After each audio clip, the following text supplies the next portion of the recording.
والصلاة والسلام على من كان نبيا وآدم بين الماء والطين أجمل الأجملين أكمل الأكملين سيدنا محمد وآله وأصحابه وأهل بيته وأولياء ملته وعلماء أهل سنته أجمعين সবাই আমার সাথে পড়ুন আউযু বিল্লাহি মিনাশ শাইতানির রাজিম আর মায়ার সরে পড়ি বিসমিল্লাহির রাহমানির ওয়া মিনান নাসি মান ইয়াকুলু আমান্না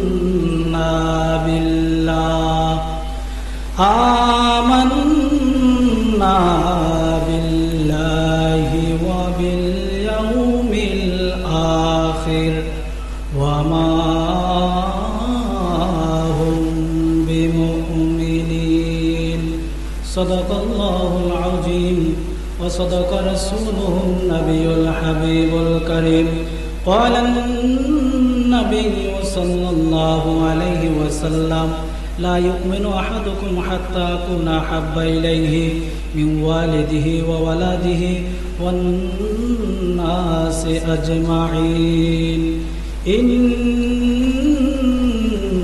الله وملائكته يصلون على النبي يا أيها الذين آمنوا صلوا عليه وسلموا تسليما يا الله صل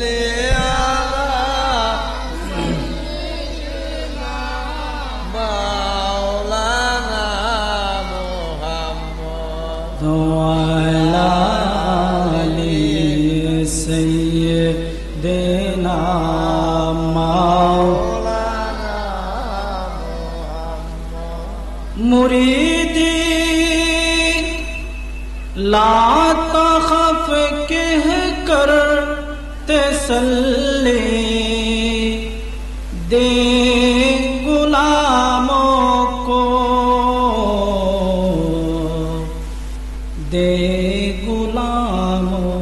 को क़यामत तक रहे बेखौफ बंदा गौसे आज़म का अल्लाह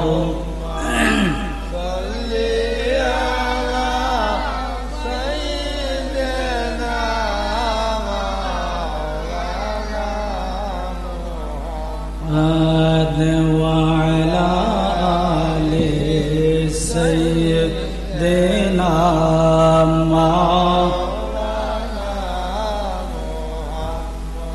मोहब्बते पढ़ें दुरूद होए नबीर दीवाना मोदेरी दुरूद शुनेन नबीजी शुए सोनार मदीना अल्लाहुम्मा सल्ले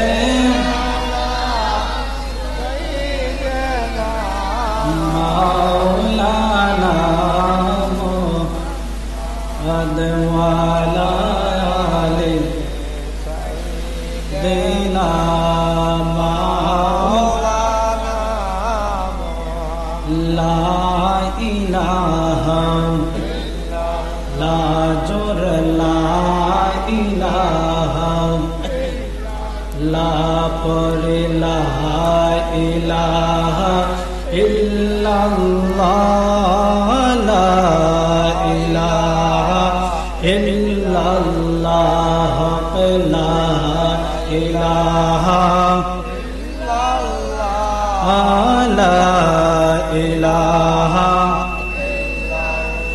البحر على والموج طغى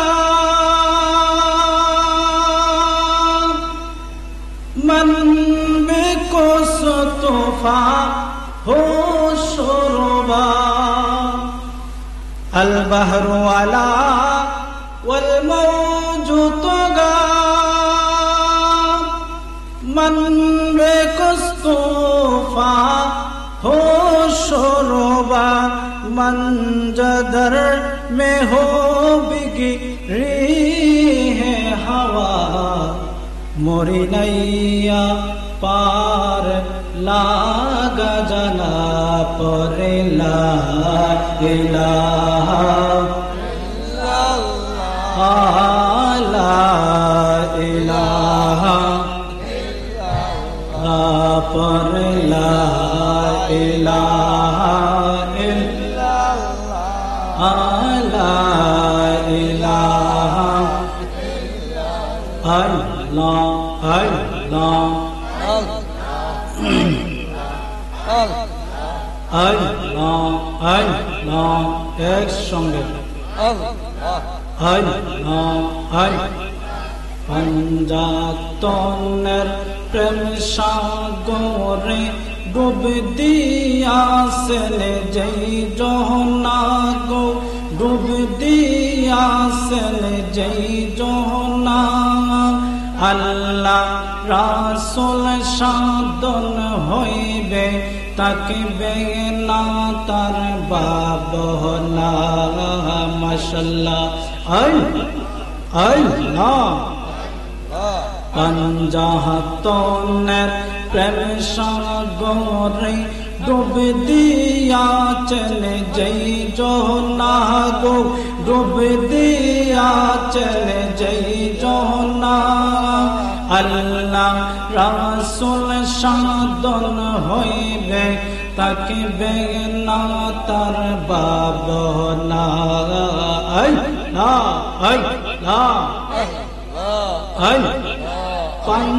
पंजातনের শানের কথা কুরআনে পাকে আছে লেখা पंजातনের শানের কথা রে মাশাআল্লাহ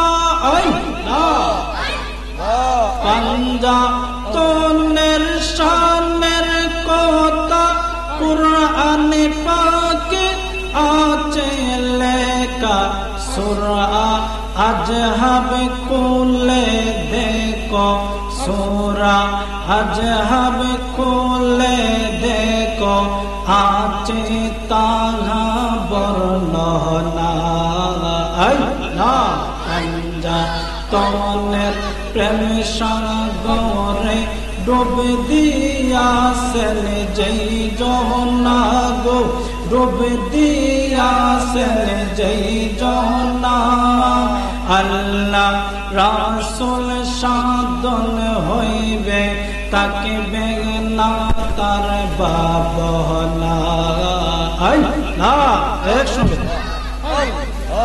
আল্লাহ पंजातনের সুপ্রিম পাওয়ার দান করিলেন খুদ পরওয়ার पंजातনের সুপ্রিম পাওয়ার দান করিলেন খুদ পরওয়ার জান্নাতে তাদের অধীনস্থ জান্নাতে তাদের অধীনস্থ হাদিস খুলে দেখো না पंजातনের প্রেম সাগরে ডুব দিয়াছেন যেই জহনা গো ডুব দিয়াছেন যেই জহনা আল্লাহ রাসূল সাধন হইবে তাকবে না তার বাবনা মাশাআল্লাহ মুর্শিদ নামে ডুবলি পাবি তার আপন গরে দয়াল নামে ডুবলে পাবে তার রহে মাশাল্লাহ আল্লাহ আল্লাহ আল্লাহ লা ইলাহা ইল্লাল্লাহ মুহাম্মাদুর রাসূলুল্লাহ সাল্লাল্লাহু আলাইহি ওয়াসাল্লাম। সবাই বলে আলহামদুলিল্লাহ। রাউতগাঁও শেখ নুরুল মনোয়ারা সুন্নিয়া হাফিজিয়া মাদ্রাসা ও জামে মসজিদের উদ্যোগে প্রথম বার্ষিক সুন্নি মহাসম্মেলনের সম্মানিত সভাপতি বিশিষ্ট আলেমে দ্বীন উস্তাজুল উলামা হযরত মাওলানা আব্দুল কাইয়ুম সাহেব, সিনিয়র শিক্ষক মিরপুর দাখিল মাদ্রাসা, সহসভাপতি মণ্ডলী জনাব আব্দুস সালাম সাহেব, 19-এর নেতা রাউতগাঁও জনাব রাসেল মিয়া সাহেব, রাউতগাঁও বিশিষ্ট ব্যবসায়ী মিরপুর হাজি সিদ্দিকুর রহমান সাহেব ব্যবসায়ী, মোহাম্মদ ইয়াকুত মিয়া সাহেব ব্যবসায়ী, মোহাম্মদ আব্দুল ওয়াহিদ সাহেব বিশিষ্ট ব্যবসায়ী মিরপুর, মোহাম্মদ দিদার হোসেন সাহেব বিশিষ্ট ব্যবসায়ী মিরপুর। আজকে যিনি প্রধান অতিথি হিসেবে শুভাগমন করিবেন সারা বাংলার আলোড়ন সৃষ্টিকারী বক্তা হযরত মাওলানা মুফতি খন্দকার তৌফিকুল ইসলাম সোয়াইবি সাহেব, মুবাল্লিগ ওয়ালিয়া দরবার শরীফ আশকোনা ঢাকা। প্রধান আকর্ষণ হিসেবে যিনি শুভাগমন করবেন হযরত মাওলানা হাফেজ কারি তাজুল ইসলাম আকঞ্জি সাহেব, খাদেম এরফানিয়া দরবার শরীফ ভৈরব। আমার পূর্বে যিনি অত্যন্ত সুন্দর আলোচনা করেছেন নামাজের বিষয়ে হযরত মাওলানা বিশিষ্ট আলেমে দ্বীন মুফতি এম.এ. কাদের ফারুকি সাহেব, প্রধান শিক্ষক বসিনা ইসলামী একাডেমি। আমন্ত্রিত উলামা একরাম হযরত মাওলানা কারি বাহারউদ্দিন সাহেব রাউতগাঁও দরগা জামে মসজিদ, হযরত মাওলানা হাফেজ কারি আনাস আহমেদ সাহেব, প্রধান শিক্ষক অত্র মাদ্রাসা, হযরত মাওলানা শামসুদ্দিন সাহেব দিমুরা রহমানিয়া ফাজিল ডিগ্রি মাদ্রাসা, হযরত মাওলানা হাফেজ তহুরউদ্দিন সাহেব সাবেক প্রধান শিক্ষক অত্র মাদ্রাসা, হযরত মাওলানা কারি মুশাররফ রেজা আত্তারি সাহেব ইমাম ও খতিব রাউতগাঁও কেন্দ্রীয় সুন্নি জামে মসজিদ। বিশেষ করে মাহফিল পরিচালনায় আমার প্রিয় বন্ধু হযরত মাওলানা কারি নূর আলম রূপন সাহেব, ইমাম শেখ নুরুল মনোয়ারা সুন্নিয়া জামে মসজিদ সহ উপস্থিত পেয়ারা হাজরিন, মাইকের আওয়াজ শুনতেছেন যারা পর্দা নিষেধে মা বোনেরা, সভাপতি সালাম, আসসালামু আলাইকুম ওয়া রাহমাতুল্লাহি ওয়া বারাকাতুহু। আল্লাহ পাক রব্বুল আলামিন আমাদেরকে এত সুন্দর আজিমুস শানে আসার বসার তৌফিক দিয়েছেন, এই জন্য সবাই বলে আলহামদুলিল্লাহ। সম্মানিত উপস্থিতি, মাহফিলের কর্তৃপক্ষ থেকে সবাইকে ওয়াজের বিষয় নির্ধারণ করে দেওয়া হয়েছে। আমি গুনাহগারকে শানের রিসালাত দিয়েছি, আল্লাহ যেন তৌফিক দেন, সবাই বলে আমিন। প্রিয় হাজরিন, রাসূলের শান এই পৃথিবীর কেউ বর্ণন করে প্রকাশ করে লেখনীর মাধ্যমে কথার মাধ্যমে রাসূলের শান বর্ণনা করার পরিপূর্ণ, শুধু তাই নয় সামান্য পরিমাণও তৌফিক কেউ নাই। কারণ আল্লাহ পাক রব্বুল আলামিন হলেন স্রষ্টা, আর স্রষ্টার বন্ধু হচ্ছেন আমার নবী মুস্তাফা। বলেন না সুবহানাল্লাহ। আল্লাহ বলেন ওয়া রাফা'না লাকা যিকরাক, বলেন না সুবহানাল্লাহ। আমি রাসূলের শান অনেক ঊর্ধ্ব করে দিয়েছি, অনেক উঁচু করে দিয়েছি। আমার ভাইয়েরা, অনেক মানুষে বলবে যে রাসূলের শান বাড়াইতে বাড়াইতে অনেক উপরে নিয়ে যায়, অনেকে বলে আবার আল্লাহর উপরে নিয়ে যায়। বলেন না নাউযুবিল্লাহ। আল্লাহর উপরে কোন স্থান আছে? নাই। আপনার পুকুরের মধ্যে ফেনা আছে না? ফেনা আছে না? পুকুরের পানি যখন বাড়ে ফেনা কি নিচে থাকে না উপরে ওঠে? উপরে ওঠে। রাসূলের শান যত বাড়াইবেন আল্লাহর শান তত বাড়বে। বলেন না সুবহানাল্লাহ। এই জন্য পেয়ারা হাজরিন, রাসূলের শান সবাই বুঝবে না। একদিন আবু জাহেলে আয়েশা বলতেছে আমার রাসূলকে, নবী গো আপনাকে আমার ভালো লাগে না। বলেন না নাউযুবিল্লাহ।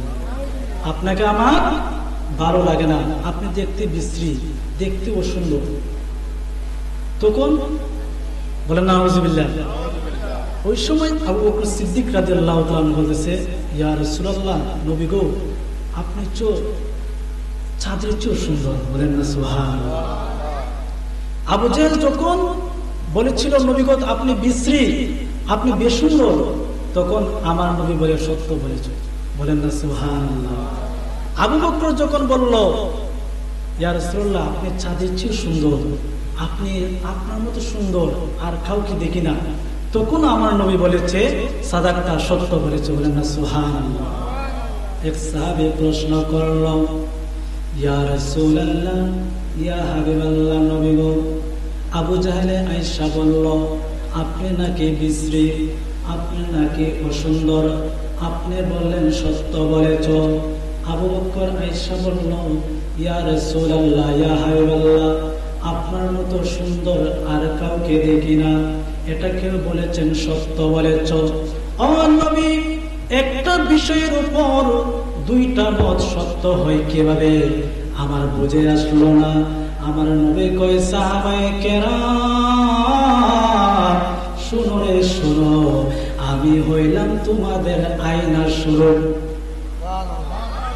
আপনি যখন পার্লারে সাজিয়া সুন্দর ড্রেস পরিয়া মুখের মধ্যে ক্রিম লাগাইয়া আয়নার সামনে গেলে আপনাকে সুন্দর দেখা যাবে না বেসুন্দর দেখা যাবে? আপনি যদি মুখের মধ্যে খালি লাগান, খালি লাগাইয়া আয়নার মধ্যে যান, আপনাকে সুন্দর লাগবে না বেসুন্দর লাগবে? আমার নবী কয়, দুনিয়ার মানুষ রে, যাদের অন্তরে কুফরি আছে, যাদের অন্তরে মুনাফিকি আছে, যাদের অন্তরে ঈমান নাই, তাদের চোখে আমি বিশ্রী, তাদের চোখে আমার কথা সুন্দর নয়। আর যাদের অন্তর ভালো, তাদের দেখতে, তাদের কাছে আমি অনেক সুন্দর। ও আবু বকর, তোমার অন্তর সুন্দর, তোমার অন্তর পবিত্র, এই জন্য তোমাকে দেখতে তোমার অনেক সুন্দর লাগে। আপনার কি আবু বকর সিদ্দিকের প্রেম নিয়ে মাহফিলে বসবেন রাসূলের শান শোনার জন্য, নাকি আবু জাহেলের প্রেম নিয়ে?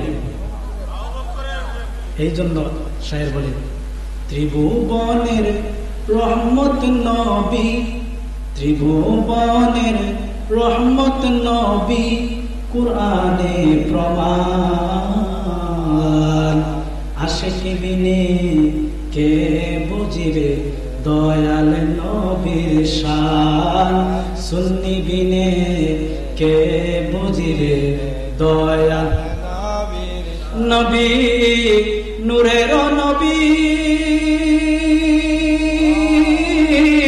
যার জন্য সৃষ্টি হলো এই দুনিয়া সবই। ঠিক না বেটে? নবী, নূরের নবী, যার জন্য সৃষ্টি হইল এই দুনিয়ার সবই। নবী বিনে কে করবি পার, নবী বিনে কে করবি পার হাসরের ময়দান, আশিক বিনে কে বুঝিবে দয়াল নবী, সুন্নি বিনে কে বুঝিবে দয়াল। আমার মায়েরা, একটা কথা মনে রাখবেন, যেখানে আল্লাহ সেখানে আমার নবী আছে, যেখানে আল্লাহ সৃষ্টিকর্তা আমার নবী হলেন রহমত দাতা। বলেন না সুবহানাল্লাহ। আমার মায়েরা, আমরা সব সময় নামাজের মধ্যে পড়ি আলহামদুলিল্লাহি রাব্বিল আলামিন। প্রভু গো, তুমি সকল কিছুর পালন কর্তা। ঠিক না বেটে? আমাদের পালন কর্তা। আপনাদের কাছে জিজ্ঞাসা, সাগরের নিচে যে প্রাণী আছে এটার পালন কর্তা কে? গাছ বৃক্ষলতা আছে, এগুলার পালন কর্তা কে? বন জঙ্গলে অনেক বড় বড় প্রাণী আছে, এগুলার পালন কর্তা কে? যেগুলোর পালন কর্তা আমার আল্লাহ। আমার আল্লাহ পড়াইতে বলেন, ওয়ামা আরসালনাকা ইল্লা রাহমাতাল লিল আলামিন। দুনিয়ার মানুষে যেগুলোর পালন কর্তা আমি আল্লাহ, সেগুলোর প্রত্যেকে রহমত স্বরূপ পাঠাইলাম আমার নবী মুস্তাফাকে।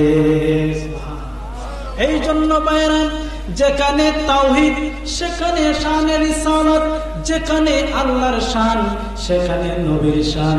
এই জন্য আমরা পোস্টারের মধ্যে লিখি নারে তাকবীর আল্লাহু আকবার, নারে রিসালাত ইয়া রাসূলুল্লাহ ওয়া সাল্লাল্লাহু আলাইহি ওয়াসাল্লাম। শুধু তাই নয়, যদি আপনি শানে রিসালাত বাদ দেন, নবীকে বাদ দেন, ইমানদার হতে পারবেন না। এই জন্য বলি আল্লাহ মানা নবী মানা নয়, নবী মানে আল্লাহ মানা হয়। বলেন আল্লাহ মানা নবী মানা হয়, নবী মানে আল্লাহ মানা। আমার ভাইরা, একের পরে যে শূন্য লেখে কত হয়, আরেকটা শূন্য লেখে কত হবে? যত শূন্য বাড়বে টাকার পরিমাণ বাড়বে না কমবে? যদি একের পরে 10টা শূন্য লিখলাম, অনেক টাকা হলো, একটা সরাইয়া পড়লাম, শূন্যের দাম আসেনি। শূন্য হলো নামাজ, শূন্য হলো রোজা, শূন্য হলো আমল, আর এক হলো ঈমান। বলেন না সুবহানাল্লাহ। ঈমান যদি নাই, তোমার আমলের কোনো দাম নাই। আর ঈমানটা হলো হুব্বে রাসূল মিনাল ঈমান। লা ইউমিনু আহাদুকুম হাত্তা কুনা হাব্বা ইলাইহি মিন ওয়ালিদিহি ওয়া ওয়ালাদিহি ওয়ান নাসি আজমাইন। বলেন না সুবহানাল্লাহ। আর ঈমানটাই হলো আমার নবীর মুস্তাফার প্রেম ভালোবাসা। সুবহানাল্লাহ। তাহলে আপনার যত আমল করেন না কেন, নবীকে বাদ দিয়ে আমল করলে এই আমল হবে? হবে না। এই জন্য আল্লাহ পাক রব্বুল আলামিন বলেন, ওয়া মিনান নাসি মাইয়াকুলু আমান্না বিল্লাহি ওয়া বিল ইয়াউমিল আখির। বলেন না সুবহানাল্লাহ। একদল আয়েশা বলতেছে, নবী গো, আমরা আল্লাহ মানি। কাকে মানি? আল্লাহ মানি। আল্লাহকে মানার পরে আল্লাহর কথা যদি মানি, পরকালে পাবো জান্নাত, না মানলে পাবো জাহান্নাম। পরকালকে বিশ্বাস করি। তারা কি বলতেছে? যে আল্লাহকেও মানি এবং পরকালকেও বিশ্বাস করি। আমার আল্লাহ কয়, বন্ধু আপনাকে তো মানল না। সুবহানাল্লাহ বলেন। নবীকে তো মানল না। ও বন্ধু, আমাকে মানল, পরকাল মানল, সৃষ্টিকর্তা মানল, কিন্তু আপনাকে মানল না। তাদেরকে বলে দেন, ওয়ামা হুম বিমুমিনিন, তারা ঈমানদার হতে পারে না। এই জন্য প্রিয় হাজরিন, নবীর শান সব জায়গায়। আদম আলাইহিস সালাম যখন আমাদের মা হাওয়াতে বিবাহ হয়েছিল, তখন মুহরনা কি ছিল? নবীর দুরূদ শরীফ। বলেন না সুবহানাল্লাহ। আল্লাহ পাক রব্বুল আলামিন কোনো কিছুই করেন না, একটা কাজ করেন, সেই কাজটা হলো আমার নবীর উপর দুরূদ। বলেন না সুবহানাল্লাহ। আমার ভাইয়েরা, এই জন্য রাসূলের শান যদি আপনি বাড়ান, আপনার শান বেড়ে যাবে। রাসূলের শান যদি আপনি কমান, আপনার শান কমে যাবে। আমার ভাইয়েরা, আবু বকর সিদ্দিকের নাম শুনছেন নি? উনি কেমন বড় সাহাবী। ইমাম আহমদ ইবনে হাম্বল বলতেছে, দুনিয়ার মানুষ রে, তোমাদের দুনিয়ার মধ্যে যত ঈমানদার মুসলিম নর নারী রয়েছে, তাদের ঈমান এবং আমলকে যদি এক পাল্লায় রাখা হয়, আর আবু বকর সিদ্দিকের ঈমান আমল যদি অপর পাল্লায় রাখা হয়, আবু বকর সিদ্দিকের পাল্লাটা ভারী হয়ে যাবে। ইমাম আহমদ ইবনে হাম্বল বলতেছেন, এই আবু বকর সিদ্দিকের এত মর্যাদা নামাজ দিয়ে হয় নাই, রোজা দিয়ে হয় নাই, আমল দিয়ে হয় নাই, তাহলে কি দিয়ে হয়েছে? এটা হয়েছে হুব্বে রাসূল মিনাল ঈমান। হুব্বে রাসূল, নবীর মহব্বত, নবীর ভালোবাসা। আবু বকর সিদ্দিকের এত শান বাড়ছে আমার নবীর ভালোবাসার কারণে। উনাকে একদিন বলতেছে, সিদ্দিকে আকবর একটা আংটি মোবারক দেন। কি দিলেন বলেন তো? একটা আংটি মোবারক দিয়ে বললেন, সিদ্দিক যাও, এই আংটিখানা নিয়া স্বর্ণকারের দোকানে গিয়ে এটার মধ্যে লিখে আনো আল্লাহর নাম। বলে কার নাম? আল্লাহর নাম। আবু বকর সিদ্দিক আংটি খানা লইয়া অতি যত্ন সহকারে নিতে লাগলেন, দুরূদ পড়তে লাগলেন।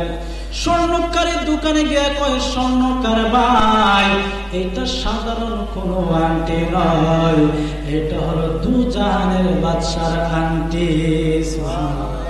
স্বর্ণকারে বলছে কি করব? বলছে এখানে লিখে দাও আল্লাহর নাম। কার নাম? আল্লাহর নাম। স্বর্ণকারে লেখলো আল্লাহর নাম। স্বর্ণকারে কয়, হুজুর আল্লাহর নাম লেখছি। আবু বকর কয়, শেষ করিও না, তাহলে কি লিখবো? লেখো মুহাম্মাদুর রাসূলুল্লাহ সাল্লাল্লাহু আলাইহি ওয়াসাল্লাম। আমার নবী বলছে কার নাম লেখার জন্য? কার নাম লেখার জন্য? শুধু আল্লাহর নাম লেখার জন্য। আর আবু বকর সিদ্দিক আল্লাহর নামও লেখলেন, নবীর নামও লেখলেন। লেখিয়া আংটি কানা নিয়া আবার আসতে শুরু করলেন। আয়েশা কই, ইয়া রাসূলুল্লাহ, ইয়া হাবিবাল্লাহ, নবী গো, নেন আংটি মুবারক। সুবহানাল্লাহ। আমার নবী কই, আবু বকর সিদ্দিক, তোমাকে বলছিলাম আল্লাহর নাম লেখার জন্য, তুমি আল্লাহর নাম লেখলা, তারপরে আমার নাম কেন লেখলা? সুবহানাল্লাহ বলতেন না? আবু বকর কয়, নবী গো, কেমনে আল্লাহর নামের সাথে আপনার নাম বাদ যায়? জান্নাতে আপনার নাম আছে। সুবহানাল্লাহ। নবীর নাম জান্নাতে আছে না নাই? ও নবী, আজানের মধ্যে আল্লাহর ধ্বনি দেওয়া হয়, সাথে সাথে আপনারও শান বর্ণনা করা হয়, হয় কি হয় না? নবী গো, ইকামতের মধ্যে আপনার আল্লাহর নামের সাথে আপনার নাম, কবরের মধ্যে তিনটা প্রশ্নের মধ্যে আপনার একটা প্রশ্ন রয়েছে। নবী গো, যেখানে আল্লাহ আপনি সেখানে রহমত, যেখানে আল্লাহ রব সেখানে আপনি রহমত। আমি গো নবী, আল্লাহর সাথে এই জন্য আপনার নামটা লিখেছি। আমার নবী গো, আবু বকর, তোমাকে পরীক্ষা করেছিলাম, তুমি পরীক্ষা পাশ হয়ে গেছো। আমার ভাইরা, আমার নবী বলেন, ও সিদ্দিকে আকবর, আমার মহব্বতে আমার নামটা লেখছো, কিন্তু এখানে আমার নামের পরে তোমার নাম আসলো কেমনে? আবু বকর কয়টা নাম লেখছে? দুইটা, আল্লাহ এবং নবীর নাম। আবু বকরের নাম তো লেখে, আবু বকর কয়, নবী গো, এইটা কেমনে আসলো আমি জানি না, এটা আমার কোনো হাত নাই। ওই সময় জিবরিল আমিন হাজির হয়ে কয়, আসসালাতু ওয়াসসালামু আলাইকা ইয়া রাসূলুল্লাহ। বলেন না সুবহানাল্লাহ। নবী গো, আবু বকরে এই নামটা লেখে নাই, আবু বকরের কোনো হাত নাই। আপনি পরীক্ষা করার জন্য আবু বকরকে বলেছেন আল্লাহর নাম লেখার জন্য। আপনার মহব্বতে আল্লাহর নামের সাথে আপনার নামটা লেখার কারণে, আপনার শান বোঝার কারণে আমার আল্লাহ খুশি হইয়া আপনার নামের সাথে আবু বকরের নামটা লিখে দিয়েছে। আল্লাহর নবী, নূরের নবী গো, আপনি নবী আল্লাহর জি, বলে আল্লাহর নবী, নূরের নবী, আপনি নবী আল্লাহর জীবন। গজল গাইতে ভালো লাগে না খারাপ লাগে? হাসান বিন সাবিত একজন শায়ের ছিলেন নবীর জামানায়। উনি রসুলের শান এভাবে শান গাইতো। এই শান গাওয়ার কারণে একটা মিম্বর বানাই দিয়েছে, বলেন না সুবহানাল্লাহ। এটা শুধু নাচ করবে, বলেন না সুবহানাল্লাহ। এবং রাসূল সাল্লাল্লাহু আলাইহি ওয়াসাল্লাম দোয়া করেছে, যারা আমার উম্মতেরা আমার শানে নাচ করবে তার জন্য দোয়া করেছে, বলেন না সুবহানাল্লাহ। আপনি রহমাতুল লিল আলামিন, আপনি উম্মতের জাবিন, আপনি গুনাহগারের আপনজন। আল্লাহর নবী, নূরের আপনি নবী আমরার জীবন দেহিকা আপনার মুজিজা হরে ভাগ্যবতী হইলেন খাদিজা জীবনার যৌবন সপিয়া দিলা বল দেহিকা আপনার ভাগ্যবতী হইলেন খাদিজা জীবনার যৌবন সপ মানত হুলত যাহা ছিল চরণে তা সপিয়া দিল বানাইল তারে আপনার আপন আল্লাহ নবী নূরের নবী গো আপনি নবী আল্লাহর জীবনের। তাহলে আবু বকর যদি রাসূলের শান বাড়াইয়া রাসূলের শানের রিসালাত বর্ণনা করিয়া এত মর্যাদা হতে পারছে, আজকে যারা আমরা শানের রিসালাতের মাহফিলে আসছি বসছি, যারা ব্যবস্থা করেছে, যারা এটা মাহফিলে সহযোগিতা করেছে, তাদের মর্যাদা আল্লাহ তাআলা বাড়াবে কি বাড়াবে না? বলেন না সুবহানাল্লাহ। এটা শুধু নাম মুবারকের কথা বললাম, আমার নবীর নাম মুবারকের বা আবু বকর সিদ্দিক এত মর্যাদা হইল। শুধু তাই নয় প্রিয় হাজরিন, আপনার যে নবীর নাম মুহাম্মদ লেখেন কি লেখেন না? নামের সাথে লেখেন না মুহাম্মদ কি আব্দুল সালাম মুহাম্মদ ইয়াকুব মিয়া এভাবে লেখা আছে না? তাহলে এক হুজুর দেখছে বলতেছে যে মুহাম্মদ লেখা লাগবে না, ইউটিউবে একজনকে বলতেছে যে আমাদের নামের পূর্বে যে মুহাম্মদ লিখি, এটা কি ফজিলত? বলে এটা কোনো ফজিলত নাই, এটা লেখা লাগবে। বলেন না নাউজুবিল্লাহ। আমার ভাইয়েরা, হাদিস শরীফে এসেছে জানেন, আজকে ওনার নাম মুহাম্মদ আলী, যাদের নাম মুহাম্মদ এবং যারা নামের সাথে মুহাম্মদ লেগেছেন তাদের সামনে আল্লাহ কি কয় জানতেননি? নবীর নাম প্রশান আল্লাহ বলেন হাদিসে কুদসিতে আল্লাহু তাআলা ওয়া ইজ্জাতি ওয়া জালালি, আমার ইজ্জতের কসম, আমার জালালিয়াতের কসম, বলেন না সুবহানাল্লাহ। লাউ আযিবু আহাদান ইউসাম্মা বিইসমিকা ফিন্নার, বলেন না সুবহানাল্লাহ। দুনিয়ার মানুষ রে, আমার নবীর নাম মুহাম্মদ, এই নামটা যার সাথে লিখবা, এই নামটা যে রাখবা, তাকে আমি জাহান্নামে দিব না। যারা মুহাম্মদ সাথে লেখছেন তাদের ফজিলত জানছেন? সুবহানাল্লাহ। এই জন্য অনেকে ইউটিউবের মধ্যে দেখা যায় আমার নবীর শানকে ব্যঙ্গ করে, নবীর নাম মুবারককে ব্যঙ্গ করে মুহাম্মদ মুহাম্মদ বলে। ঠিক না বেটি? ঠিক না বেটি? আমি তো ওনাকে বলি এটা খাটবে, বেয়াদবি হবে না? আজ দু জানে বাদশাহ, আমার আল্লাহ কখনো ইয়া মুহাম্মদ ডাইরেক্ট বলে নাই। আমার আল্লাহ বলে ইয়া আইয়ুহার রাসূল, ইয়া আইয়ুহাল মুযাম্মিলু, ইয়া আইয়ুহাল মুদ্দাসসিরু, কত সুন্দর নামে আমার আল্লাহ রেখেছে। আর অনেক অনেক বড় বড় মুফতি মুহাদ্দিস বুখারী শরীফ পড়ে আমার নবীর নাম কিভাবে নেই বোঝা যায় তার বড় ভাই, বোঝা যায় তার বন্ধু, বলেন না নাউজুবিল্লাহ। আর কাজী নজরুল ইসলাম মাত্র 8 পাস, সে বুখারী শরীফ পড়ে নাই, সে দাওরা করে নাই, সে নামাজ সালাত পড়ে নাই, সে নবীর শান কতভাবে বুঝে বলেছে কি তৌহিদেরি মুর্শিদ আমার মুহাম্মদের নাম, মুর্শিদ মুহাম্মদের নাম, ওই নাম জপলে বুঝতে পাবে, ওই নাম জপলে বুঝতে পাবে পবিত্র কোরআন মুর্শিদ মুহাম্মদের নাম। তাহলে ভাইরা, আমরা কি ইয়া মুহাম্মদ নবীর নাম ধরে ডাকবো? আর যারা নবীর নামকে ব্যঙ্গ করে তাদেরকে আমরা ভালোবাসবো? কারণ কি জানেননি? আল্লাহ তাআলা কুরআনে বলেন লা তাজআলু দুআ আর রাসূলি বাইনাকুম কাদুআই বাদিকুম বাদা।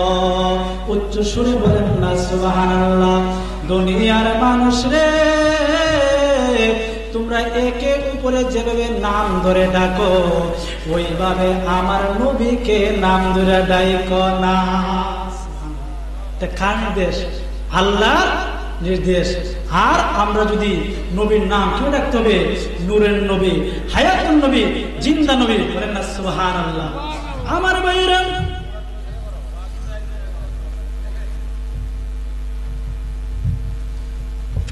সালাতুন ইয়া রাসূলুল্লাহ আলাইকুম সালাম ইয়া হাবিবাল্লাহ আলাইকুম खुदा खुद मेरे मजलिस बूदे अंदर ला मका खुशरो मोहम्मद शुमअ महफिल बूदे शब जा एक मन बुदम नामे दमन से मंजिल बोधे शब जा एक मन बुदम सलातुनिया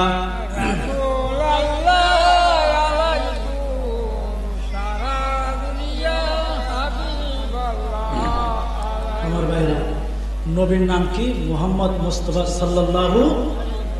নবীর নাম যখন নিবেন তখন ওয়াজিব দুরূদ শরীফ পড়া। কি পড়া বলেন? এটা জেনে রাখবেন। বলবেন তাহলে আমরা কি দুরূদ শরীফ সবসময় পড়ি না? আসলে পড়ি। যখন আমরা বলি মুহাম্মদ সাল্লাল্লাহু আলাইহি সাল্লাম, বলি না? বলি কি বলি না? এটাও দুরূদ শরীফ। আর এই দুই হাতের আঙ্গুলটা, এই আঙ্গুল দিয়ে যদি আপনি চুমা দিয়ে চোখে লাগান, কুরাতু আইনি বিকা ইয়া রাসূলুল্লাহ বলে, তাহলে আপনার চোখের সমস্যা হবে না, করলে কোনো গুনাহ হবে না। কিন্তু নবীর নাম নিয়ে যদি দুরূদ শরীফ না পড়েন তাহলে কি হবে? গুনাহ হবে।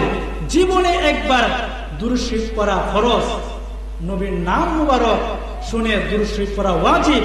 আর আমরা এমনি যে মিলাদ মাহফিল পড়ি, এটা মুস্তাহাব। বলেন না সুবহানাল্লাহ। আমার নবীর নাম মুবারকের কত মর্যাদা দেখেন। নবীর নাম মুহাম্মদ, প্রথম অক্ষর কি বলেন তো? ম। প্রথম অক্ষর কি বলেন তো? ম দিয়ে মসজিদ, ম দিয়ে মা, ম দিয়ে মমতা, ম দিয়ে মাইক, ম দিয়ে মিনার। ঠিক না ঠিক? যত ভালো ভালো নাম আছে দেখেন সব ম দিয়ে। এটা আমার নবীর মুহব্বত। বলেন না সুবহানাল্লাহ। মক্কার নাম ছিল কি? বাক্কা। নবীর মুহব্বতে, নবীর কারণে হয়ে গেছে মক্কা। বলেন না সুবহানাল্লাহ। এই জন্য বলেন মতে মাওলা মতে মুহাম্মদ, বর্ণ আছে রাশি রাশি, ম বর্ণকে ভালোবাসি। ক আছে না? বর্ণ আছে না? শায়ের বলতেছে কি? বর্ণ আছে রাশি রাশি, ম বর্ণকে ভালোবাসি, মজে আমার প্রাণেরই সম্পদ, মতে মাওলা মতে মুহাম্মদ। বলেন মতে মাওলা। মুসলমান লিখতে ম লাগে ভাই, বলো সত্য কিনা? ঠিক না বেটে? মাখলুক লিখতে ম লাগে ভাই, বলো সত্য কিনা? ম দিয়ে লিখতে হয় মক্কার মদিনা। বলেন না সুবহানাল্লাহ। ম দিয়ে কি লিখতে হয়? মক্কার মদিনা। মদিনার নাম ছিল ইয়াসরিব। দুর্ভিক্ষ ছিল, এটা নবীর কারণে মদিনা হয়ে গেছে। বলেন না সুবহানাল্লাহ।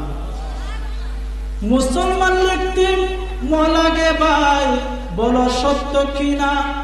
ম দিয়ে লিখতে হয় মক্কা মদিনা। মাদ্রাসা মুফতি মাওলানা লিখতে ম লাগে বহুত, মতে মাওলা মতে মুহাম্মদ। বলেন না মতে মাওলা। বর্ণ আছে রাশি রাশি, ম বর্ণকে ভালোবাসে, বর্ণ আছে রাশি রাশি, ম বর্ণকে ভালোবাসে, মজে আমার প্রাণেরই সম্পদ, মতে মাওলা মতে। মসজিদ লিখতে ম লাগে ভাই, মতে মুয়াজ্জিন। ঠিক না বেটে? মসজিদ লিখতে ম লাগে ভাই, মতে মুয়াজ্জিন। মিনার লিখতে ম লাগে ভাই, মতে মুমিন। ঠিক না বেটে?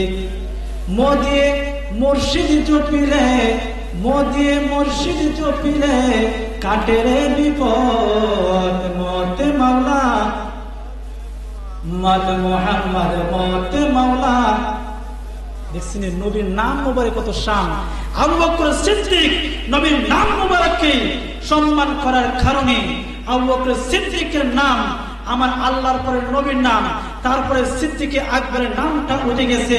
আমার নবীর নাম মোবারকের শান বুঝার কারণে আজকে যারা আমরা আসছি বসছি, আমাদের মর্যাদা আল্লাহর কাছে আছে না নাই?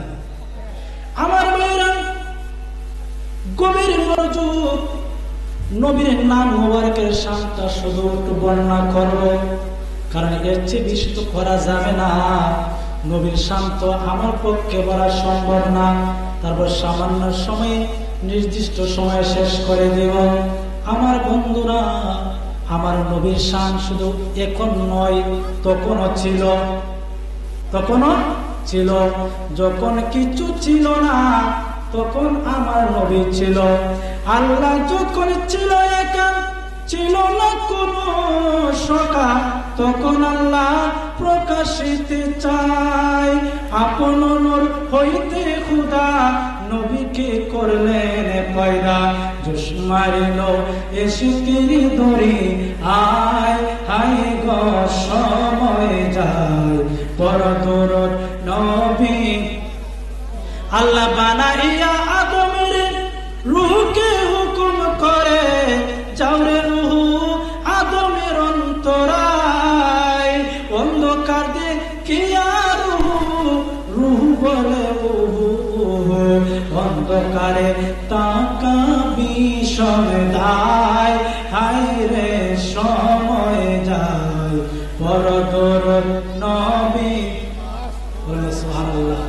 আমার নবীর নাম মুবারকের সাথে একজন বিয়াদবি করেছিল মুসা নবীর জামানায়। উনার তাওরাত কিতাবের একজন হাফেজ ছিল আবুল হারিস। নাম কি বলেন? আবুল হারিস। উনার একটা আপত্তি ছিল যে তাওরাত কিতাবে আমাদের নবীর নাম থাকবে বেশি, মুসা নবীর নাম থাকবে বেশি, সেখানে কেন অন্য নবীর নাম? তার একটা আপত্তি ছিল। আমার ভাইয়েরা, একদিন মুসা নবী আর আবুল হারিস একসঙ্গে ঘুমাইল। কি করছে? একসঙ্গে ঘুমাইছে। আবুল হারিস নিচে, আবুল হারিস কোথায়? নিচে, মুসা নবীর উপরে। আল্লাহ এলান জারি করল, ও মুসা, আবুল হারিসের উপরে উঠাও। সুবহানাল্লাহ। ও আবুল হারিস, আল্লাহ পয়গাম করেছি তুমি উপরে উঠে ঘুমাও। আবুল হারিস কয়, নবী গো, আপনি হলেন নবী, আমি যতই হাফেজ সাহেব হই না কেন, আমি তো আপনার উম্মত, একসঙ্গে ঘুমাইতে পারবো না। আবার মুসা নবী কাঠের উপরে ঘুমাই রইলেন, উনি নিচে শুয়ে থাকলেন। আবার পয়গাম হলো, ও মুসা, আমি বললাম আবুল হারিসকে উপরে উঠাও। সুবহানাল্লাহ। কেন? আবুল হারিসের সিনাই আমার নবীর নাম আছে, আবুল হারিসের সিনাই আসমানি কিতাব আছে। কথা বলেন ঠিক না বেঠিক? দেখবেন দুনিয়ার মধ্যে ছুটে চলে যদি হাফেজ সাহেব হয়, বড় বাইরে সম্মান করে কি করে না? করে না। যদি আলেম হয়ে যায় তখন সম্মান করে না যে সে আলেম, তাকে উপরে বসতে দেয়, তাকে উপরে বসতে, ছোট ভাই বড় ভাই নিচে বসে। এটা হলো কোরআনের পাওয়ার, এটা হলো কোরআনের মর্যাদা, এটা হলো ইলমের মর্যাদা। বলেন না সুবহানাল্লাহ। আমার ভাইরা, এই জন্য আমাদের কয়েকদিন আগে আমাদের ডক্টর আল্লামা ফকির কামালউদ্দিন আল আজহারি উনি বলেছেন, হাসর ময়দানে আপনার 4 দল প্রতিযোগিতা করবে। এই নামাজি, তারা বলবে আমরা আগে জান্নাতে যাব। বলেন না সুবহানাল্লাহ। হাজী সাহেব, দানবীর, আলেম, 4 দলে প্রতিযোগিতা করবে যে আমরা যাবো জান্নাতে আগে, আমরা যাবো জান্নাতে আগে। তখন বিচার হবে, হাজী সাহেবকে জিজ্ঞেস করবে, কি হাজী সাহেব, আপনাদের জান্নাতে যাইতেন কেন? আমি তো হাজী সাহেব। হাজী সাহেব কি হয়েছে? হাজী সাহেব হইলে গুনাহ মাফ, জান্নাত ওয়াজিব। এই জন্য ওইটা কার কাছে শুনেছেন? আলেমদের কাছে। বলেন না সুবহানাল্লাহ। কোথায় তো আলেমরা আগে যাবে। বলেন না সুবহানাল্লাহ। নামাজিরা বলবেন আমরা আগে জান্নাতে যাব। তখন প্রশ্ন করা হবে কেমনে? নামাজ পড়লে জান্নাতে যাওয়া যায়। কোত্থেকে শুনছো? আলেমদের কাছ থেকে। আলেমদেরকে কেমনে তোমরা জান্নাতে যাইবা? সুবহানাল্লাহ। দানবীররা বলবে আমরা আগে জান্নাতে যাব। কেন? ও আলেমদের কাছ থেকে শুনেছি দান করলে নাকি আল্লাহ বেহেশতে ঘর বানায়। তাহলে আগে আলেমরা যাবে। সুবহানাল্লাহ। আর আলেমরা বলবে ও আল্লাহ আমাকে তুমি জান্নাতে দিতেছো, আমি যদি শেখ নুরুল মনোয়ারা সুনিয়া হাফিজিয়া মাদ্রাসা যদি না পড়তাম তাহলে তুমি আলেম হতে। সুবহানাল্লাহ। দেখেন কিভাবে জানতে যাবে। বলবে যে আল্লাহ আমি তো এই শেখ নুরুল মনোয়ারা সুনিয়া হাফিজিয়া মাদ্রাসায় কইরা আলেম হইছি, তাহলে এটার প্রতিষ্ঠাতা যিনি করেছে উনাকে আগে জান্নাতে দাও। সুবহানাল্লাহ। দেখছেন প্রতিযোগিতা হবে, হাজি সাহেব, নামাজি সাহেব, দানবীর, আলেম। লাস্টে ফয়সালা হবে আলেমরা জান্নাতে যাবে, কারণ আলেমদের কাছে সবাই ওয়াজ শুনেছে। আর আলেমরা বলবে আমরা আলেম হইতে পারলাম না, ওই প্রতিষ্ঠানে না পড়লে, তাহলে এই প্রতিষ্ঠানের প্রতিষ্ঠাতা যিনি তাকে আগে জান্নাতে দাও। বলেন না সুবহানাল্লাহ। আজকে যিনি এই মাদ্রাসা প্রতিষ্ঠা করেছে উনি জান্নাতে যাবে, এটা আশা করা যায়। এবং উনি যিনি কবরে আছেন উনি আল্লাহ তাআলা এই মাদ্রাসার উসিলায় জান্নাত দিতে পারে কি পারে না। এই জন্য ভাইরা আপনাদের একটা পরামর্শ দিই, যারা মাদ্রাসা খুলবেন তারা, অনেক মাদ্রাসা আছে আমাদের সৌভাগ্যের ঘরে মাদ্রাসা ধ্বংস হয়ে যায়। মাদ্রাসা কারণ একটা মাদ্রাসা খুললে আলেমদের সাথে সম্পর্ক রাখবেন, একটা আলেমের পরামর্শে মাদ্রাসা পরিচালনা করবে, দেখবেন এই মাদ্রাসা ধ্বংস হবে না। এটি আমাদের বন্ধু মাওলানা রুফন ভাই উনি তত্ত্বাবধানে আছেন, কারণ উনি হাফেজ সাহেবের যে জিনিসটা বুঝতে পারবে এটা আপনি বুঝতে পারবেন। হ্যাঁ, হাফেজ সাহেবের যে কোনটা অভাব হলো কোনটা অপূরণ হলো এটাও উনি আলেম, উনি আলেমের মর্যাদা বুঝবে, কিভাবে পড়াইলে ভালো হয় উনি বুঝবে, আমরা বুঝতাম না, সাধারণ পাবলিক বুঝবে। এই জন্য যে প্রতিষ্ঠানের মধ্যে আলেম সাথে আছে, যে প্রতিষ্ঠানের মধ্যে যে হাফেজ মাদ্রাসায় আলেম তত্ত্বাবধান করে, এই মাদ্রাসা কোন ধ্বংস হয় না। আমার ভাইরা বলতেছিলাম আবুল হারেসকে বলল তুমি উপরে ওঠো, উনি উঠলেন না। তারপরে নবী বললেন আবুল হারেস তুমি উপরে ঘুমাও, আমি চলে যাই, আমি অন্য একটি রুমে গিয়ে ঘুমাইব, তুমি এখানে ঘুমাও। আমার ভাইরা আবুল হারেস কাঠের মধ্যে সৈন্য, মুসা নবী অন্য রুমে চলে গেল। আবুল হারেসের ঘুমে ধরে না। সুবহানাল্লাহ। আমরা যদি ঘুমে না ধরে তাহলে আমরা কি করি? মোবাইল টিপি, ঠিক না বেটি? যারা বড় বড় আলেম তারা কিতাব রিসার্চ করে, ঠিক না বেটি? যারা লেখক তারা লেখে, যারা সাহিত্যিক তারা চর্চা করে। উনি আগে তো মোবাইল ছিল না, আবুল হারেসের ঘুমে ধরে না।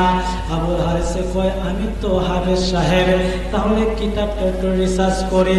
উনি তাওরাত কিতাব রিসার্চ করতেছে। তাওরাত কিতাব রিসার্চ কইরা দেখে গো এই তাওরাত কিতাবে মুসা নবীর নাম 7 বার, আমার নবীর নাম হলো 70 বার।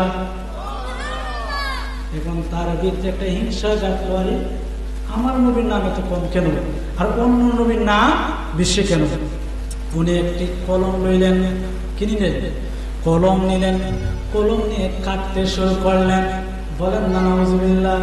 এই জন্য বলি যার দিলেন নাই নবীর এসে কো তার শোনে বাবুরাই কো না, যার দিলেন নাই নবীর এসে কো তার শোনে বাব, তার শোনে বাব রাখলে পরে, তার শোনে বাব রাখলে পরে দুজক হবে ঠিকানা। যার দিলেন নাই নবীর এসে কো তার শোনে বাব। মাকালের ফল দেখতে পারো, উপরে লাল নীল ভিতরে কালো, ঠিক না বেটি? মাকালের ফল দেখতে কত সুন্দর না, কাটলে পরে কি বিশ্রী দেখা যায়, ঠিক না বেটি? এই জন্য আমাদের সমাজের মধ্যে কিছু আলেম আছে, লেবাস অনেক সুন্দর, দাড়ি অনেক সুন্দর, কথা অনেক সুন্দর, এলেম আছে সুন্দর, কিন্তু তাদের অন্তরে ঈমান নাই। আমাদের সমাজে অনেক নামাজি আছে, নামাজ তার সুন্দর, আমল বড় সুন্দর, কিন্তু তার সুবুল করে কমে না। এই জন্য মাকালের ফল দেখতে ভালো, উপরে লাল নীল ভিতরে কালো, সারা জনম এমনি গেল, সারা জনম এমনি গেল, আমরা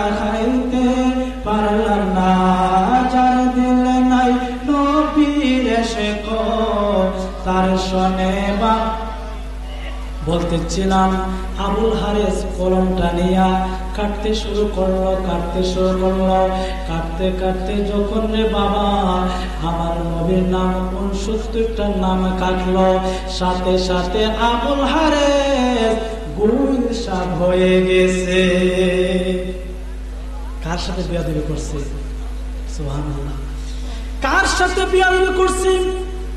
গুলশান হয়ে যাওয়ার পরে মুসা নবী আসলো, আয়েশা দেখে গো আবুল হারেস নাই, একটা সাপ নাড়াচাড়া করতেছে। মুসা নবী লাঠিটা নিল, লাঠিটা নিয়ে আঘাত করবে, আর মুসা নবী বলতেছে রে গুলশান, আমার আবুল হারেস তুই মারছ। গুলশানটা ডাইকা কয় নবী গো আমি কোন বৈশাখ না, আমি হইলাম আবুল হারেস। তাহলে তুই এমন হইলি কেমনে? নবী গো আপনি যখন চলে গেছেন আমাকে রেখে, আমার ঘুম আসে না। ঘুম না আসার কারণে আমি তাওরাত কিতাবটা রিসার্চ করতেছি। তাওরাত কিতাবে দেখি আপনার নাম কম, কিন্তু কার নাম বেশি? আহমদ মুহাম্মদের নাম বেশি। আমার হিংসা হলো, এই জন্য আমি নামটা কাটতে শুরু করলাম।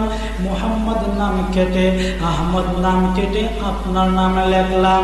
লিখতে লিখতে গো নবী 69টা নাম যখন কাটলাম, আমি আবুল হারেস গুলশান হয়ে গেছি। নবী গো আল্লাহর কাছে আমার জন্য ক্ষমা চান। মুসা নবী তোর পাহাড়ে যায়, তোর পাহাড়ে আল্লাহর সাথে কথা বলবে, জুতা রাখা যায়। আমার নবীর শান কত মর্যাদা, কত সম্মান রে ভাইরা, আমার নবীর শান কত যে মহান। আমার নবী মেরাজে যাবে, জুতা খুলে রাখবে কে রাখবে না? আমার আল্লাহ কই বন্ধু মুসা নবী আমার সঙ্গে কথা বলবে, তাকে নির্দেশ দিলাম জুতা রাখা আসো, আর আপনার জুতার বালি করার জন্য আমার আরশে আজিম পাগল। বলতেছিলাম মুসা নবী আল্লাহকে বলল, আল্লাহ আমার আবুল হারেস সাপ হয়ে গেছে, তাকে মাফ করো। আমার আল্লাহ কই মুসা রে, এটা সাধারণ কেউ সাথে বিয়াদবি করে নাই, যাকে না বানাইলে তোমাকে বানাইতাম না, আসমান জমিন কিছুই বানাইতাম না, যাকে না বানাইলে আমি প্রকাশ হইতাম না, ওনার সাথে বিয়াদবি করেছে, আমি ক্ষমা করব না। আল্লাহ ক্ষমা করে দাও, ক্ষমা করে না।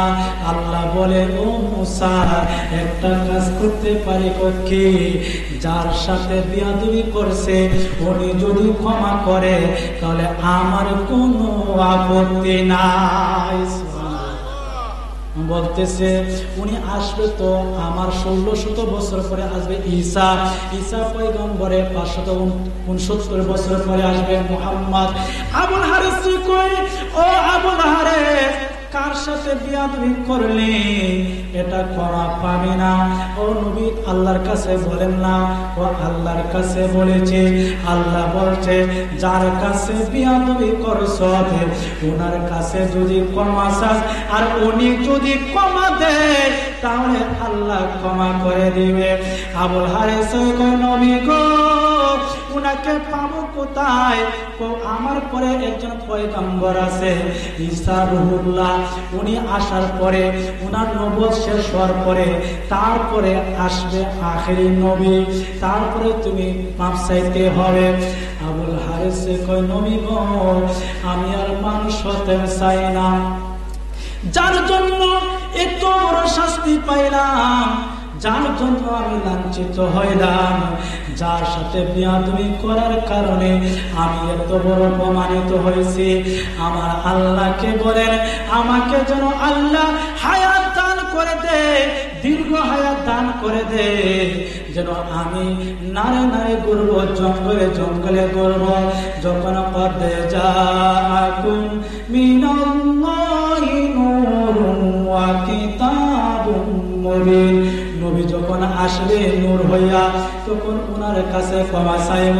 আল্লাহর কাছে মুসা পয়গম্বর আরজি করল, আল্লাহ গো যাও আপনি আমার আবুল হারিসকে হায়াত দীর্ঘায়িত করেন যেন উনি ক্ষমা চাইতে পারে।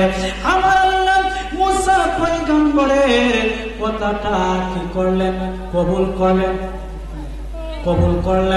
কবুল করিয়া আমার ভাইরা আবুল হারিসের হায়াত বাড়ায় দিলেন। আবুল হারিস কি হায়াত বাড়ায় দিলেন। আবুল হারিসের জঙ্গলে ঘুরে ঘুরে আর নবী নবী করে নবীর অপেক্ষা করে।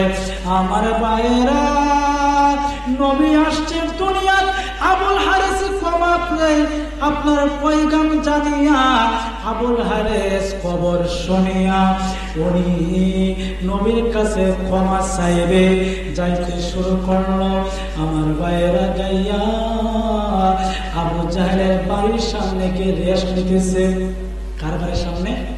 আবু জাহেলের বাড়ির সামনে যাইয়া রেস্ট নিতেছে।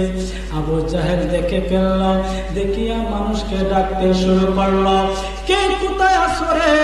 দেখো কত বড় বৈশাখ আসছে আমাকে মারার জন্য।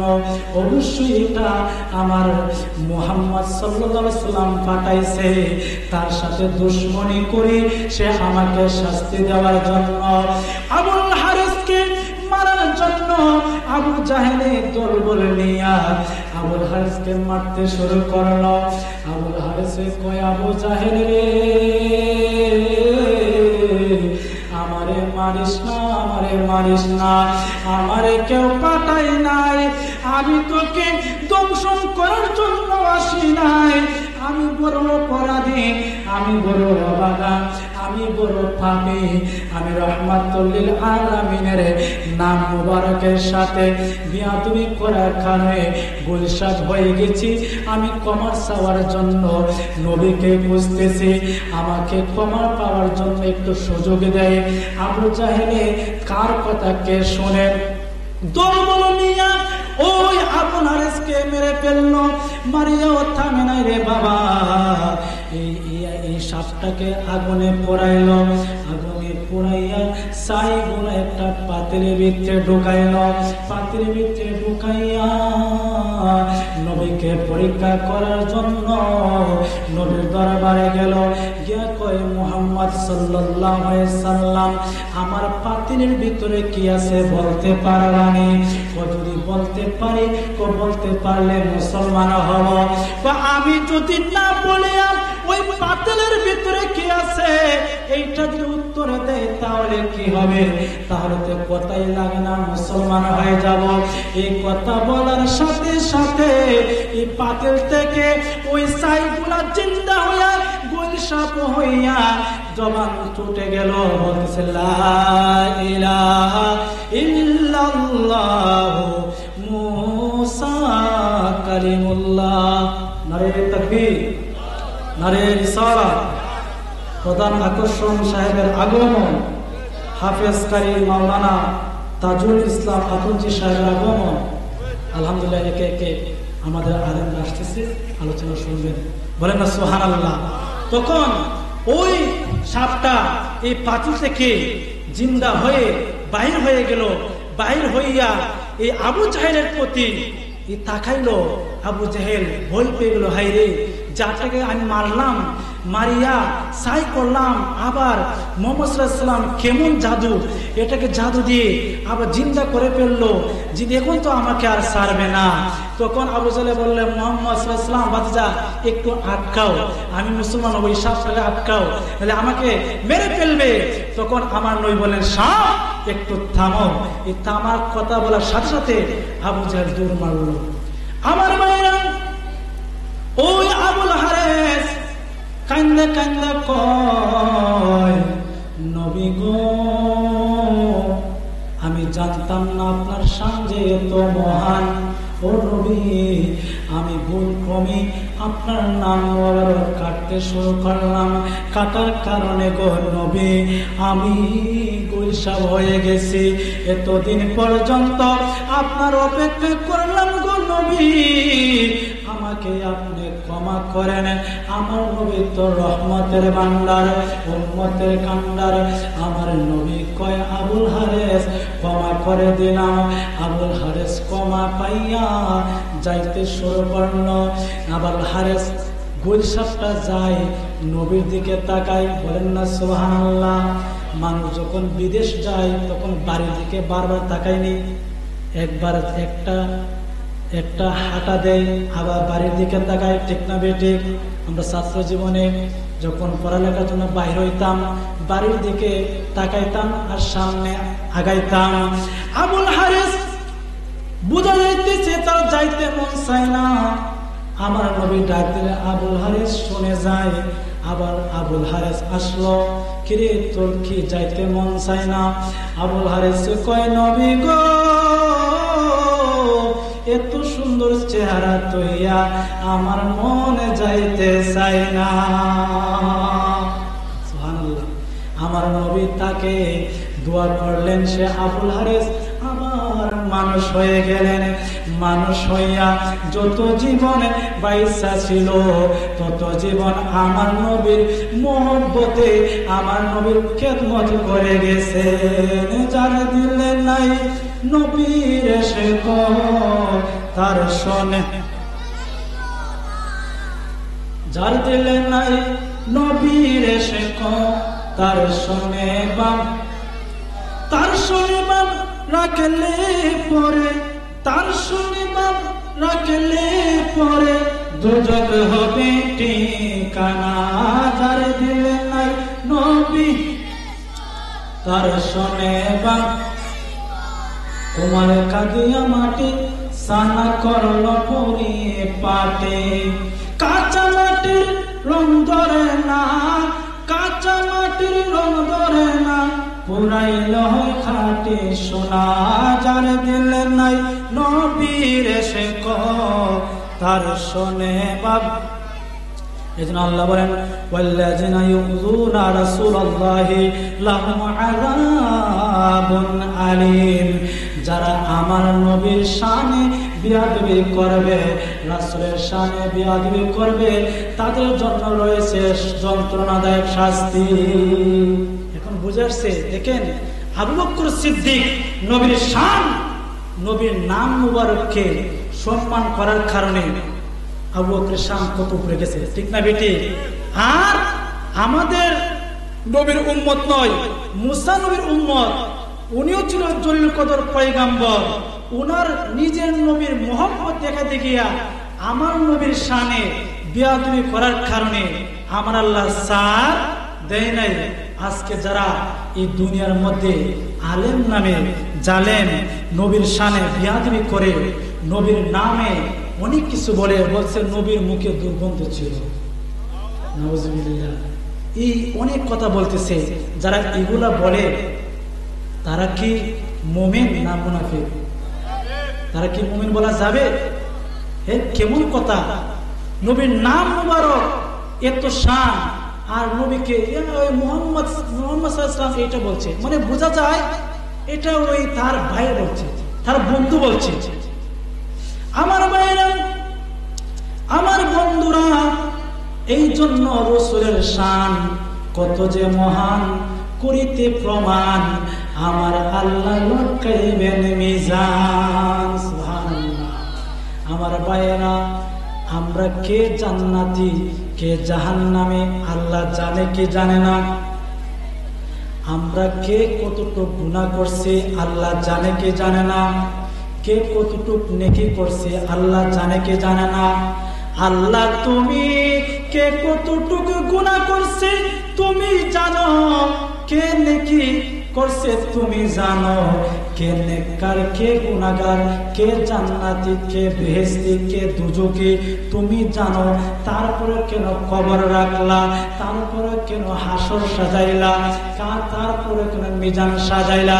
আমার আল্লাহ উত্তর দেয়, দুনিয়ার মানুষে আমার রবের শান কত যে মহান, এই জন্য এইগুলা সাজাইছি। সুবহানাল্লাহ। কবরে গেলে নবীকে চিনে যদি আপনি যান, তাহলে কবরে গেলে এই তিনটা প্রশ্ন করবে। একটা প্রশ্ন, আমার নবীর সম্পর্কে তুমি কি জানতে, কি বলতে, কি ধারণা রাখতে? যদি আপনার নবীর শানে ভালো ধারণা রাখেন তাহলে নবীও আপনাকে চিনবে, আপনিও নবীকে চিনবেন। হাসরের ময়দানে আপনার আমল কম হলেও আপনার সমস্যা নাই, কারণ আমল ইমানটা যদি মজবুত থাকে। কারণ আমরা অনেকে বলবেন যে হুজুর আরে তাহলে আমলকে তুচ্ছ করছেন না। বাজান, আমল তো করলে কাম হবে না, কারণ আপনি নামাজ পড়তেছেন, নামাজের মধ্যে ধ্যান থাকতে হবে কার? আল্লাহ। আপনি ধ্যানটা কোথা থেকে একটু চিন্তা করেন, ঠিক না বেঠিক? আপনি নামাজের মধ্যে সাহসিকতা লাগে, নামাজ ভুল হয়ে যায়, নামাজের মধ্যে অনেক কিছু ধারণা আসে, নামাজ হয় কিভাবে? আপনি দান করতেছেন, দান করার মধ্যে আপনার রিয়া আসতেছে, অহংকার আসতেছে। আপনি আলেম হয়েছেন, আপনার ভিতরে অহংকার, তাহলে আপনি যে এলেম এতটুক আপনি আমলের বাহাদুরি করেন, প্রত্যেকটা আমলের ত্রুটি আছে। এজন্য আমল দ্বারা কেউ জান্নাতে যেতে পারবে না। যদি ইমান তাকে কবিরা গুনাহ করে তাহলে আমার নবী শাফায়াত করে হাসরের ময়দানে জান্নাতে নেবে। কথা বলেন ঠিক না বেটি? এই জন্য পেয়ারা হাজরিন, হাসরের ময়দানে আমরা সকল নবীর কাছে যাব। লাস্তুল্লাহ, আমি সকল নবীরা বলবে যে এই মুহূর্তে আমরা পারবো না। অনেকে বলে যে নবীরাই শাফায়াত করতে পারবে না, তাহলে ওলিরা কিভাবে করবে? আসলে না, নবীরা বলবে যে এই মুহূর্তে আল্লাহ যে রাগান্বিত, আল্লাহর যে এখন মুড রয়েছে, এই মুডে আমরা এখন সুপারিশ করতে পারবো না। একে উপরে লাস্টে কার দিকে দেখাই দিবে? ঈসা পয়গম্বর বলবে যাও আমি পারবো না, একটা ব্যবস্থা করো, আখিরি নবীর কাছে যাও। আখিরি নবীর কাছে গেলে একটা ব্যবস্থা হবে। আমার নবীর কাছে গেলে আল্লাহ বিচারের কার্যকাল শুরু করবে, আর আল্লাহ বুঝিয়ে দিবে এই দুনিয়ার মানুষ দেখো আমার নবীর শান যে কত মহান। বলেন না সুবহানাল্লাহ। মিজানের পাল্লায় ভারী হয়ে যাবে। আপনার মিজানের পাল্লায় যখন মানুষের আমল, মিজানের আমরা এখন বর্তমানে পাল্লা যখন ভারী হয় কোন দিকে যায়? নিচের দিকে। আর হাসরের ময়দানে পাল্লা ভারী হলে কোন দিকে যাবে? উপর দিকে। বলেন না সুবহানাল্লাহ। মানুষের ঈমান আমল যখন আমলের কারণে জাহান্নামে যাবে, দেখা যাবে যে এই যে পাল্লাটা, গুনাহগারের পাল্লাটা কি হয়ে গেছে? ভারী হয়ে গেছে। তখন আবার তাকে সে ফয়সালা হয়ে যাবে, যাও তুমি জাহান্নামে চলে যাও। তখন ফেরেশতারা আটকাইবে, ওই বান্দা তুমি জাহান্নামে যাইতেছ, তুমি কোন জাহান্নামে যাইতেছ? তোমার গুনার উপর নির্ভর করবে কোন জাহান্নামে যাইবা, ঠিক না বেটি? জাহান্নামে একটা স্তর আছে, সুবহানাল্লাহ। আটকানো হবে, আর ওইদিকে আমার নবী আঙ্গুল ইশারা করবে, আবার তাকে পাল্লাটাকে কি দাও? ওজন দাও। ওই সময় তার ইমানটাকে দিবে, কি দিবে? ইমানটাকে দিবে। অনেক গুনাহ করছে, কিন্তু সে গুনাহগার সে খুঁজে দিয়েছে জাহান্নামে, কিন্তু আবার তাকে বলবে যে তুমি কোন জাহান্নামে যাইবা? তো স্তর আছে তো, এগুলো বলে ডেকে আনে আমার নবীজির ইশারায় তার ইমানটা দেওয়া হবে। ইমানটা সামান্য পরিমাণ, আমল বদকার বদ, আমল বেশি, কিন্তু দেখা যাবে আমার নবী ইশারা দেওয়ার কারণে এই সামান্য পরিমাণের ইমানের পাল্লাটা ভারী হয়ে যাবে, তারপরে ফয়সালা হয়ে যাবে, তুমি জান্নাতে চলে যাও। সুবহানাল্লাহ। সে প্রশ্ন করবে কিও আমি এত বদ আমল করার কারণে, এত নামাজ কাজা করছি, এত গুনাহ করছি, কিন্তু আমি কিভাবে এই জান্নাতে যাচ্ছি? বেটা তুই গুনাহ করছিস ঠিক আছে, না বুঝে, কিন্তু তোর ভিতর নবীর প্রেম আসলো, নবীর শানের রিসালাত শুনতে, নবীর শান মান তোর অন্তরে ছিল, এই জন্য তুই জাহান্নামে চলে যাইতেছ। নবীর নজরে লাগছে, নবী তোকে ইশারা দিয়া ইমানটাকে নাম দিয়েছে। ইমানের শান তো আমলের কোনো তুলনায় হয় না, এই জন্য তুই জান্নাতে। বলেন না সুবহানাল্লাহ। তাহলে আমরা যদি এই ইমান যদি থাকে তাহলে আমরা জান্নাতে যেতে পারবো, আর ইমান যদি না থাকে আমরা জান্নাতে যেতে পারবো না। আর ইমানটি হচ্ছে নবীর পাকের মহব্বত, নবীর পাকের ভালোবাসা, নবীর পাকের শানের রিসালাত। এই জন্য পেয়ারা হাজরিন,